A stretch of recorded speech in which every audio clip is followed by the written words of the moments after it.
Hello dear students, welcome back in online teaching, grade 7, subject SST, Geography. Dear students, as you all know, in previous video we have started our new chapter number 5, and the name of the chapter is water. Okay students, also we have taken some information about the chapter. In this video we are going to take information about remaining part of the chapter. So let's go. We will see ocean circulation. देखिए इस part में हम ocean circulation का जो है information लेंगे. Ocean circulation मतलब होता है समुद्र का प्रचलन. किस तरह से ओशियन सर्कुलेशन होते हैं, समुद्र में प्रचलन किस तरह से होते हैं, किस तरह से मूविंग होती है, किस तरह के मूवमेंट ओशियंस में होती है. Okay, let's read first line. There is something magical about walking bare feet on the seashore.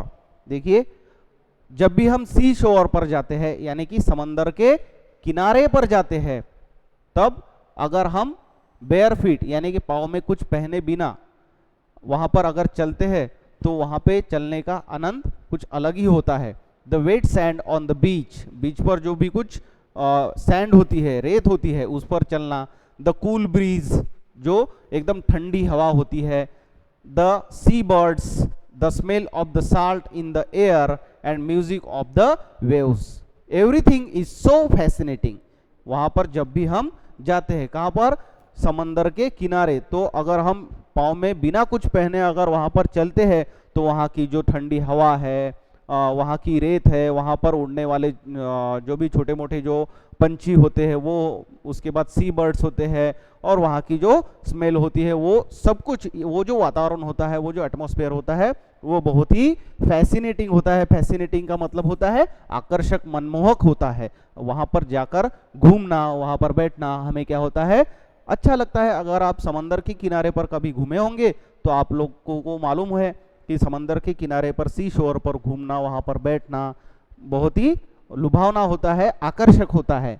Unlike the calm water ponds and lakes, ocean water keep moving continuously. और ये भी बात हम देख सकते हैं वहां पर जाने के बाद, समंदर का पानी क्या होता है, ऑलवेज मूविंग होता है, यानी कि हमेशा वो कंटिन्यूसली मूव करते रहता है, हलचल उसमें होती रहती है. कभी आपने देखा है कि समंदर का पानी रुक गया? ऐसा होता है कि कभी पानी कभी भी नहीं रुकता है, वो कंटिन्यूअसली क्या होते रहता है, मूविंग होते रहता है, उसमें हलचल होती रहती है. इट इज नेवर स्टिल, वो कभी भी एक जगह पर रुकता नहीं है. The movements that occur in oceans can be broadly categorised as, और ये जो मूवमेंट होती है जो कि ओशियंस में होती है, सीज में होती है, उस वो किस कैटेगरी में हम उसे डिवाइड कर सकते हैं. देखिए, वेव्स, किस तरह की हलचल होती है, वेव्स. वेव्स का मतलब होता है लहरें. लहरें आपको मालूम है, वेव्स मालूम है ना. उसके बाद है टाइड्स. टाइड्स का मतलब होता है ज्वार, जो ऊपर ऊपर वेव्स उठती है ना. और करंट्स यानी कि धाराएं, फ्लो. ओके, यहाँ पर पैसिफिक ओशियन का एक पिक्चर दिया गया है. देखिए किस तरह का एटमॉस्फेयर यहाँ पर दिख रहा है, बहुत ही शांत वातावरण वहाँ पर हम देख सकते हैं. लोग वहाँ पर जाते हैं, घूमते हैं, वहाँ पर जाकर वो जो एटमॉस्फेयर है वो देखना हम सबको क्या होता है, हम उसे लाइक करते हैं. Okay, do you know, blue box में क्या दिया गया है, do you know March 22 is celebrated as world water day. जो 22 मार्च है वो विश्व जल दिन के तौर पर मनाया जाता है, world water day. When the need to conserve water is reinforced in different ways. अब आज के दिन पानी का जो है कंजर्वेशन करना बहुत जरूरी हो गया है, नेसेसरी हो गया है. पानी की हमारी जरूरत पूरी करने के लिए पानी को बचा कर रखना बहुत जरूरी होता है, बहुत इंपॉर्टेंट होता है. ओके, देखिए नेक्स्ट पार्ट है हमारा वेव्स. अब जो हमने देखा कि 3 कैटेगरीज है जिनमें जो ओशियन का पानी का जो मूवमेंट है उसे डिवाइड किया गया है, वेव्स, टाइड्स और करंट्स. तो सबसे पहले है वेव्स यानी कि लहरें, तरंगे जिसे कहा जाता है. इन वेव्स के बारे में जानकारी हम लेंगे. सबसे पहले डू यू नो देखिए ब्लू बॉक्स में, waves are formed when winds scrape across the ocean surface. अब जब वेव्स कब तैयार होती है, लहरें कब तैयार होती है, जब समंदर के पानी पर जोरों की हवा चल रही होती है तब वेव्स उठती है, तरंगे उठती है, लहरें उठती है।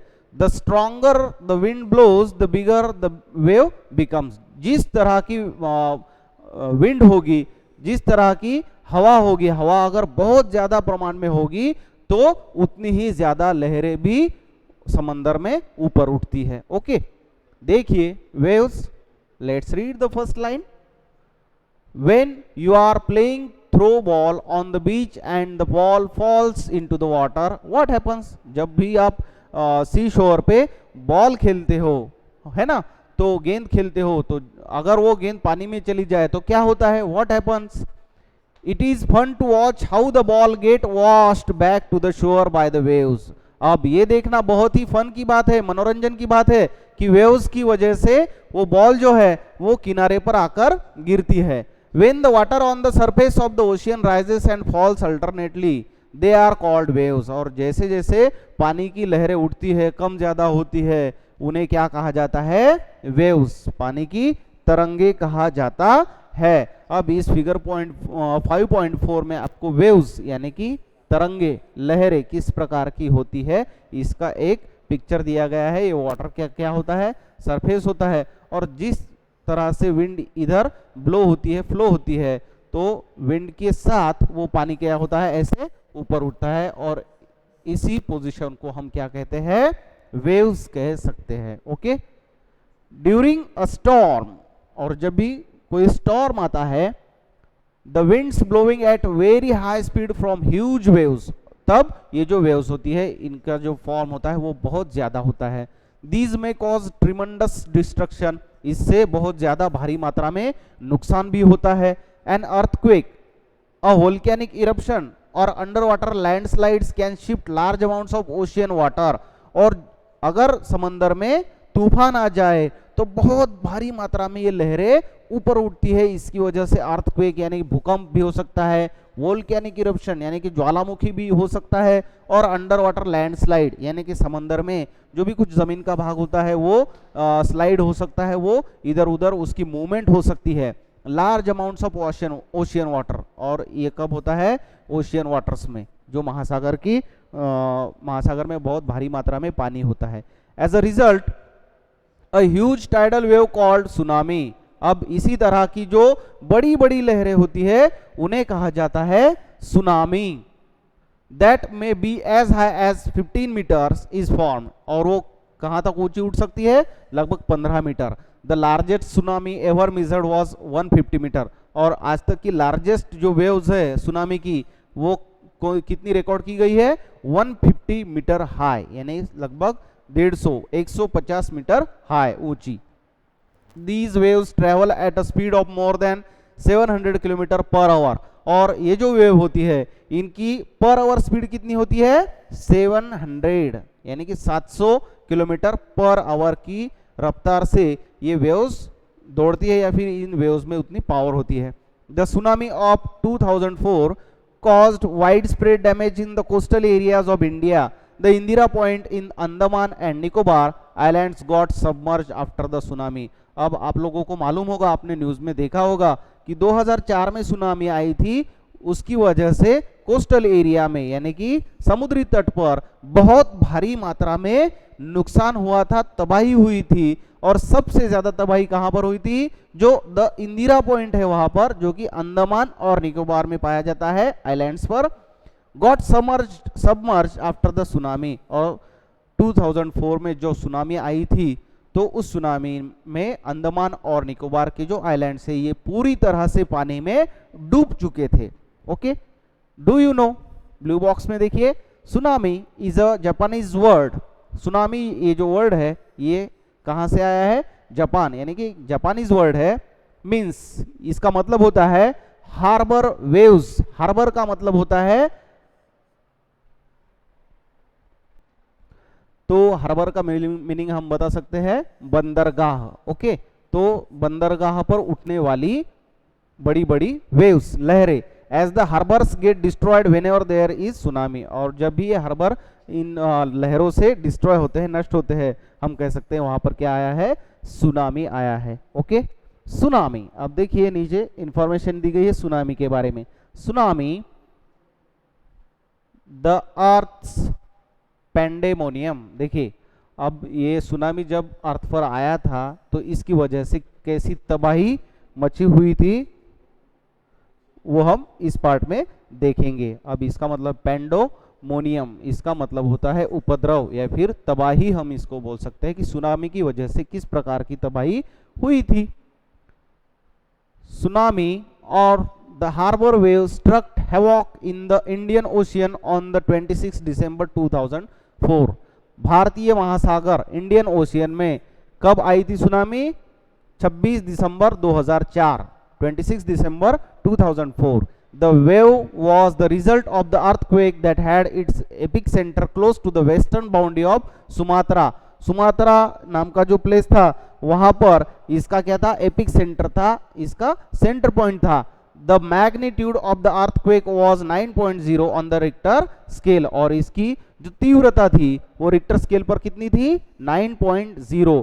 ये एक समंदर में मचा हुआ भूकंप था जो रिक्टर स्केल पर उसकी तीव्रता थी 9.0, ये बहुत ज्यादा थी। अगर रिक्टर स्केल पर अर्थक्वेक की जो प्रमाण है अगर 7.0 होगा तो उससे भी बहुत भारी मात्रा में तबाही होती है, कुछ भी नहीं बचता है। ये 9.0 उससे ज्यादा था, तो आप सोच सकते हो कि वहां पर कितने भारी मात्रा में नुकसान हुआ होगा।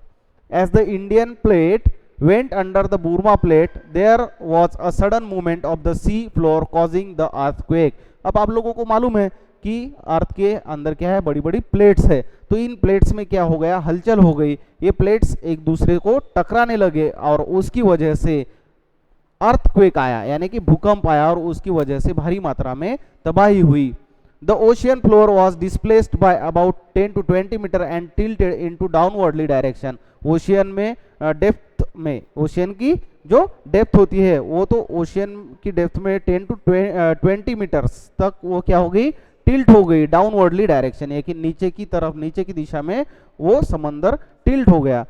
A huge mass of ocean water flowed to fill in the gap that was being created by the displacement. This marked the withdrawal of the water mass from the coastlines of the land masses in the South and Southeast Asia. और इसका जो परिणाम है ये south दिशा और south east Asia में देखा गया। After thrusting of the Indian plate below the Burma plate the water mass rushed back towards the coast line, और जैसे जैसे कि इसका असर कम होते गया तो ये जो वाटर है ये कहाँ पे रश हो गया, कहाँ पे गया, back towards the coast line, यानी कि समुद्री तटीय इलाका जो है वहां पर वो चला गया।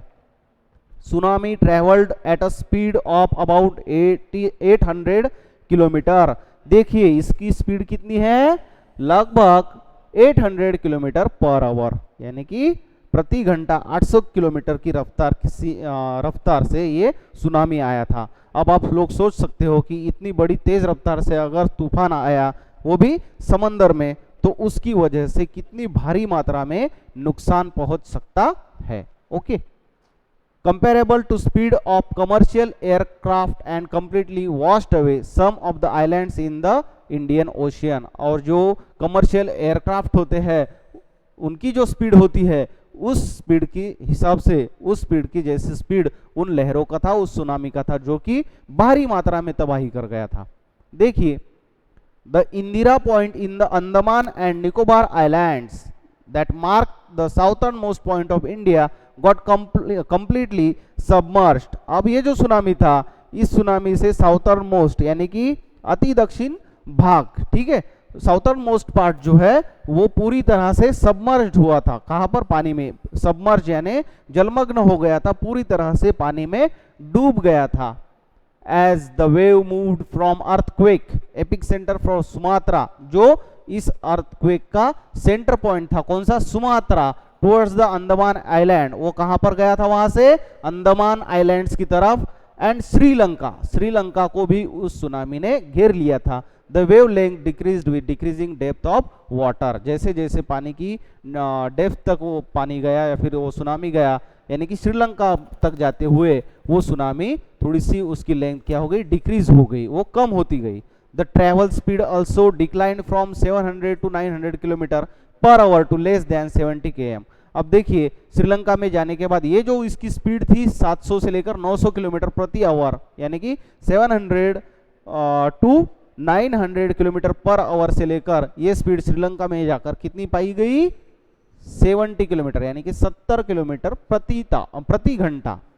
Tsunami waves travelled up to a depth of 3 kilometres. अब ये डेप्थ तक इसकी जो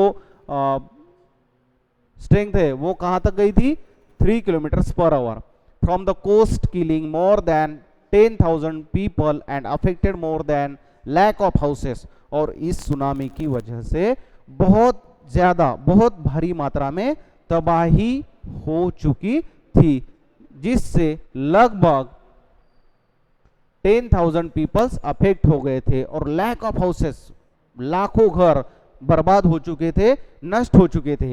इन India the worst affected were the coastal areas of Andhra Pradesh, Tamil Nadu, Kerala, Puducherry and the Andaman and Nicobar islands.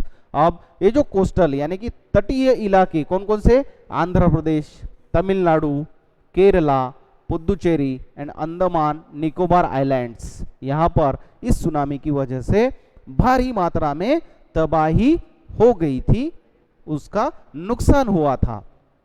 While the earthquake cannot be predicted in advance, जैसा कि हमें मालूम है कि किसी भूकंप को हम प्रेडिक्ट नहीं कर सकते, बता नहीं सकते हैं कि भूकंप आएगा या फिर आने वाला है। It is possible to give a 3-hour notice of potential tsunami, लेकिन 3 आवर यानी कि अगर आज ऐसे सिस्टम है कि हम कोई सुनामी आने वाला है तो लगभग 2 या फिर 3 घंटे से पहले उसकी जानकारी थोड़ी बहुत हमें मिल जाती है। Such early warning systems are in place across the Pacific Ocean but not in the Indian Ocean। लेकिन इन जैसी जानकारियों के लिए पैसिफिक ओशियन कंफर्टेबल था, इंडियन ओशियन के बारे में वो जानकारी मिलना थोड़ी बहुत मुश्किल है। Tsunami are rare in the Indian ocean, Indian ocean में सुनामी आना रेयर है, यानी कि वहां पर नहीं आता है, rarely. As the seismic activity is less as compared to the Pacific। Pacific ocean है, इंडियन ओशियन है, इनका अगर कंपैरिजन किया जाए तो इंडियन ओशियन में जो सुनामी है वो रेयरली देखा गया है, वहां पर ज्यादा मात्रा में सुनामी नहीं पाया गया है, नहीं देखा गया है। ओके, देखिए इस पिक्चर में एक दिखाया गया है कि किस तरह से डिस्ट्रक्शन हुआ था। Destruction caused by tsunami on Tamil Nadu coast, Tamil Nadu का जो समुद्री तट है वहां पर किस तरह से तबाही हुई थी, इसके बारे में यहाँ पर जानकारी दी गई है। किस तरह से, देखिए ये घर जो है पूरी तरह से ये इलाका तबाह हो चुका है। Okay, the tsunami that ravaged south and south east Asian coast in December 2004। South east और एशियन जो है, साउथ ईस्ट एशियन कोस्ट जो है ये पूरी तरह से बर्बाद हो चुका था। Is the most devastating tsunami in the last several 100 years. लगभग पिछले जो 100 साल है उनमें से ये बहुत भारी मात्रा में तबाही मचाने वाला सुनामी था, एक अर्थक्वेक था। The large damage caused to life and property was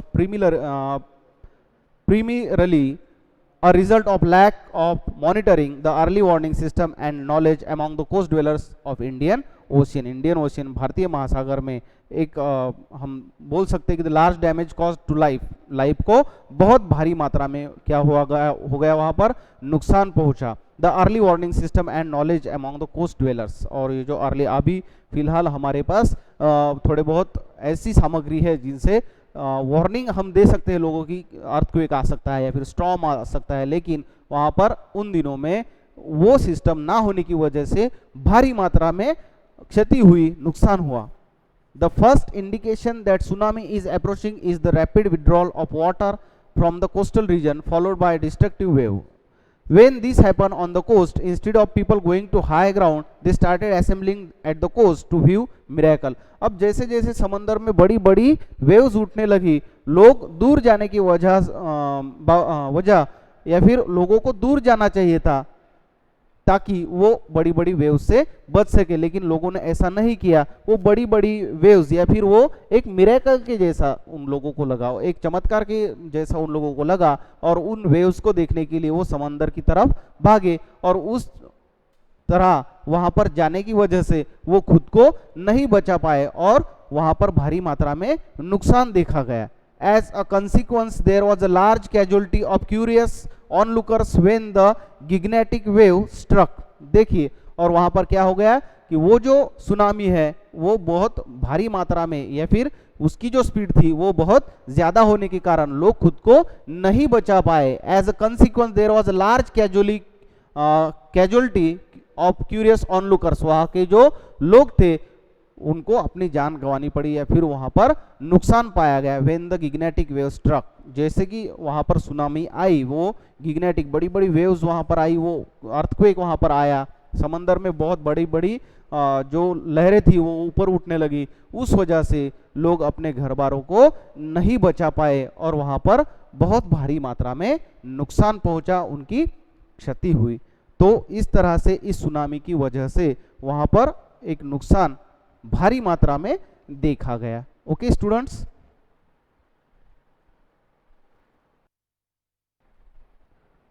देखिए अब नेक्स्ट पार्ट देखते हैं हम, टाइड्स। ओके, टाइड्स का मतलब होता है ज्वार।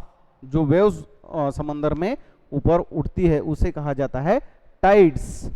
The rhythmic rise and fall of ocean water twist in a day is called tide. जैसे कि हम टाइड यानी कि जो लहरें हैं जो ऊपर उठती है और फिर से बाद में नीचे जाती है, उन्हें कहा जाता है टाइड्स। ठीक है, तो दिन में 2 बार ऐसा होता है, day is called tide. Twist in a day, दिन में 2 बार जब लहरें ऊपर उठती है और फिर बाद में पीछे सरकती है, नीचे जाती है, डेप्थ की तरफ जाती है, उसे कहा जाता है टाइड। और ये जो सिचुएशन है ये दिन में 2 बार होता है, जिसे हम हिंदी में कहते हैं ज्वार भाटा। Okay, it is high tide when water covers much of the shore by rising to its highest level।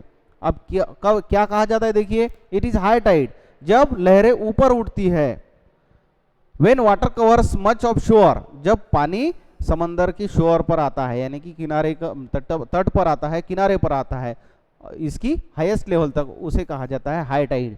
It is low tide, low tide किसे कहा जाता है, when water falls to its lowest level and recedes from the shore। और जब पानी depth की तरफ जाता है, पीछे सरकता है, उसे कहा जाता है लो टाइड। यानी कि जब पानी ऊपर उठता है, आगे की तरफ बढ़ता है, उसे कहा जाता है हाई टाइड, और जब पानी डेप्थ की तरफ चला जाता है उसे कहा जाता है low tide. Okay,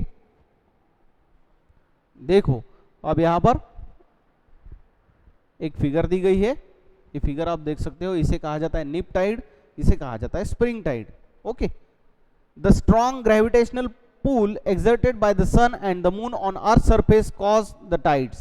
the water of the earth closer to the moon gets pulled under the influence of the moon's gravitational force and causes high tide।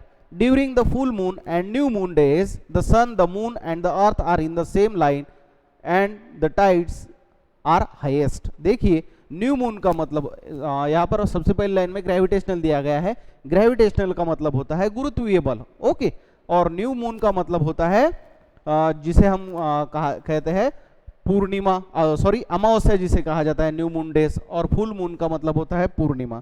ठीक है, तो इसका एक फिगर में हम देख सकते हैं नीप टाइड और स्प्रिंग टाइड कब होते हैं। स्प्रिंग टाइड का मतलब होता है वसंत ज्वार। तो यहां तक जो है मैं आपको इसका मीनिंग बता देता हूं। स्प्रिंग टाइड में सन, मून और अर्थ एक ही लाइन में होते हैं। ओके, उसकी वजह से क्या होता है, देखिए एक ल्यूनियर लाइन तैयार हो जाती है। इसमें 2 बातें होती है, एक न्यू मून और दूसरा होता है फुल मून। मतलब फुल मून का मतलब होता है, जैसे मैंने आपको बताया, पूर्णिमा, और न्यू मून का मतलब होता है अमावस्या, जिसमें चांद को हम नहीं देख सकते हैं। ओके, न्यू मून में सन की लाइट जो है पूरी तरह से मून पर पड़ती है और अर्थ से हमें वो पूरा दिखाई देता है। जैसे कि फिगर में आप नीप टाइड में देख सकते हो, यहाँ पर अर्थ दी गई है, यहाँ पर सन दिखाया गया है। ओके, और यहाँ पर जो है मून की सिचुएशन आप यहाँ पर देख रहे हो। ओके, और न्यू मून जो होता है सन और मून के बीच में अर्थ आ जाती है। अर्थ के सन और मून के बीच में कौन आ जाता है? स्प्रिंग टाइड में। देखिए ये अर्थ है, यहाँ पर सन दिखाया गया है और यहाँ पर जो है ये मून को आप देख सकते हो, ये बीच में कौन आ जाता है? फिर अर्थ आ जाती है। तो मून को हम पूरी तरह से नहीं देख सकते हैं। और यहाँ पर जो है जब सन यहाँ पर होता है और अर्थ दोनों के बीच में होती है, यानी कि मून और सन के बीच में जब अर्थ होती है तब क्या हो जाता है? हाई टाइड्स आती है। और ये जब होता है स्प्रिंग टाइड, जब सन यहाँ पर होता है, मून सेंटर में होता है और अर्थ यहाँ पर होती है, तब यहाँ पर नीप टाइड होती है, लो टाइड्स के जैसा एक हम देख सकते हैं। दीज टाइड्स आर कॉल्ड नीप टाइड्स, और यहाँ पर इसे हम कह सकते हैं नीप टाइड्स, जैसा कि फिगर नंबर 5.5 में दिया गया है। High tides help in navigation. High tides जो है वो नेविगेट, यानी कि नेविगेशन, जो भी कुछ नेविगेशन होती है समंदर में, उसमें ये हाई टाइड्स हेल्पफुल होती है, मदद करती है। They raise the water level close to the shore, और जब भी हाई टाइड्स आती है तो समंदर का पानी कहां पर फ्लोट होता है? किनारे की तरफ, तट की तरफ। This helps the ships to arrive at the harbour more easily, और जैसे ही पानी किनारे की तरफ या फिर तटीय इलाके की तरफ, तट की तरफ फ्लोट होता है, तो इसकी वजह से समंदर में या फिर पानी में जो भी कुछ जहाज है, शिप्स है, वो बहुत ही इजीली अराइव कर सकते हैं। कहां पर? हार्बर, यानी कि जो बंदरगाह होते हैं शिप्स खड़े करने के लिए, उस बंदरगाह तक आने के लिए ये हाई टाइड्स बहुत ज्यादा हेल्पफुल होती है, मददगार होती है। The high tides also help in fishing. High tides की वजह से क्या होता है? फिशिंग में भी इसकी मदद होती है। Many more fish come closer to the shore during the high tide. अब जैसे ही समंदर में तट की तरफ या फिर समंदर के किनारे की तरफ लहरें उठती है, तो उन लहरों के साथ मछलियां जो है, फिश जो है, वो किनारे की क्लोजर आती है, किनारे की तरफ आ जाती है, और उसकी वजह से जो फिशरमैन्स होते हैं वो फिशरमैन मछलियों को बड़ी आसानी से पकड़ सकते हैं, कैच कर सकते हैं। This enables fisherman to get a plentiful catch. देखिए, और इसकी वजह से फिशरमैन्स को बहुत ज्यादा मात्रा में फिश मिलती है। The rise and fall of water due to tides is being used to generate electricity in some places। देखिए, और कोई बहुत सारे ऐसे प्लेसेस हम देख सकते हैं जब हाई टाइड का इस्तेमाल जो है, टाइड का इस्तेमाल का जो है, वेव्स का इस्तेमाल क्या जनरेट करने के लिए किया जाता है? इलेक्ट्रिसिटी जनरेट करने के लिए इन टाइड्स का इस्तेमाल भी किया जाता है। लगभग देखा है हमने 3 काम बहुत ज़्यादा आसानी से हो सकते हैं। जो शिप्स होती है वो हार्बर तक आने के लिए वेव्स हेल्पफुल होती है। उसके बाद जो फिशरमैन होते हैं, फिशरमैन को मछलियां पकड़ने में भी आसानी होती है, और इससे इलेक्ट्रिसिटी भी जनरेट की जा सकती है। ओके, लास्ट वाला पॉइंट है ओशियन करंट्स। देखिए, ओशियन करंट्स यानी कि जो समुद्री धाराएं होती है। Ocean currents are stream of water flowing constantly on the ocean surface in definite directions. Ocean की जो करंट्स होती है, जो फ्लोट होती है, जो धाराएं होती है, वो एक निश्चित डायरेक्शन, निश्चित दिशा तक में फ्लोट होती है। द ओशियन करंट में बी वार्म और कोल्ड। ओशियन करंट जो है वो वार्म हो सकते हैं या फिर कोल्ड हो सकते हैं, जैसा कि फिगर 5.6 में दिखाया गया है। Generally the warm ocean current originate near the equator. देखिए, जो वार्म ओशियन करंट्स है, वार्म ओशियन करंट्स जो है कहां पर तैयार होते हैं? नियर द इक्वेटर, इक्वेटर के पास। इक्वेटर का मतलब होता है भूमध्य रेखा। भूमध्य रेखा के पास वार्म करंट्स तैयार होती है and move towards the poles, और ये पोल्स की तरफ मूविंग होती है।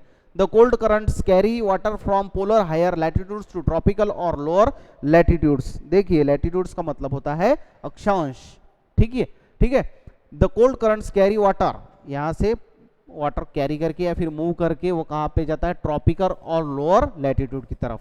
The Labrador ocean current is cold current while the gulf stream is warm current. अब 2 एग्जांपल दिए गए हैं यहाँ पर। जो लैब्राडोर ओशियन है वो करंट कैसे है? कोल्ड करंट है, और जो गल्फ स्ट्रीम है वहां पर की करंट कैसे पाए जाते हैं? Warm. Okay, the ocean current influence the temperature condition in the of the area. जो ओशियन करंट होते हैं अगर वार्म हो तो वो इलाका भी थोड़ा सा गर्म महसूस होता है। ओशियन करंट्स अगर कूल हो, कोल्ड हो, तो वहां पर जो इलाका है, एरिया है, वो भी थोड़ा सा ठंडा महसूस होता है। Warm currents bring about warm temperature over land surface. अब वार्म करंट जो है वो समंदर से या फिर पृथ्वी की सतह पर वार्म सरफेस या फिर वार्मनेस तैयार करते हैं। Okay, the area where the warm and cold current meet provide the best fishing grounds of